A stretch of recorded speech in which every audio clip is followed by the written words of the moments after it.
Okay guys, the other day I got a question about the tricep extension. What's the difference between the tricep push down and the tricep kickback? So, first and foremost, the tricep extends the arm, right? So anything that I'm doing this, that's extending the elbow, right? Extending the elbow. If I go like this, it's still extending the elbow. Now it's in a different plane, so I'm using my shoulders too, but this is a tricep, this is a tricep, this is a tricep, this is a tricep, this is a tricep. Down this way, it doesn't really matter. You're using the tricep nonetheless.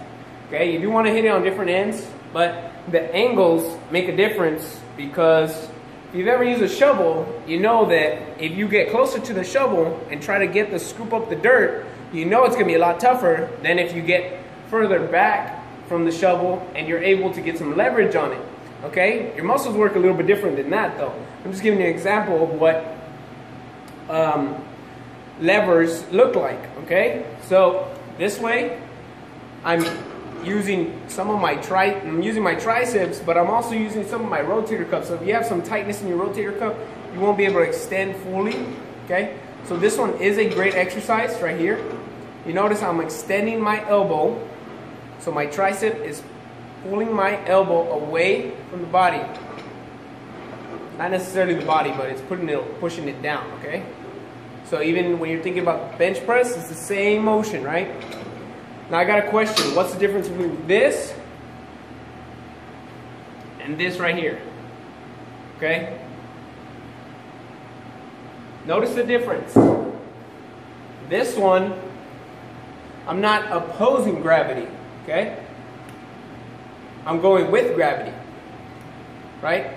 I'm using the pulley. Now it has just the tension in the pulley itself. So if there's less tension in it, it's easier for me to move it down. I'll just add some weight, right? So this way I can use my up here, I can use my core, my upper back, my lower back, my rotator cuff.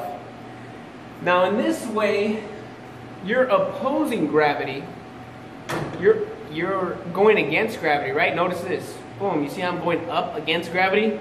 See how that causes more stress in my rotator cuff and in my triceps? So in essence, the tricep kickback will isolate and work a little bit harder than the regular tricep push down. Okay? However, it's always best to do both, right? You want to have a good little mix of things, because just in case you're not available to do this, you can always do the tricep kickbacks and you'll get the same effect, okay?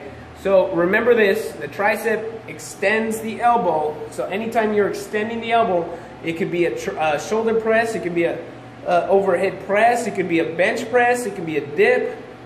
Anytime you're extending the elbow like this, you're using your triceps, and that's the way you build your triceps. The best way to do it is bench press, because you can load up more of the joints. You don't want to isolate a joint all the time, okay? It's better to load up multiple joints than it is to load up one joint, okay? You don't want to put so much stress on just one joint, okay? So I hope that answered your question about whether this one is better than the tricep kickback, okay? In its terms, in its relation to gravity, the tricep kickback goes against gravity, so it makes you work a little bit harder. This one works and it gets the tension straight from the pulley, so you can potentially use all your upper body, okay?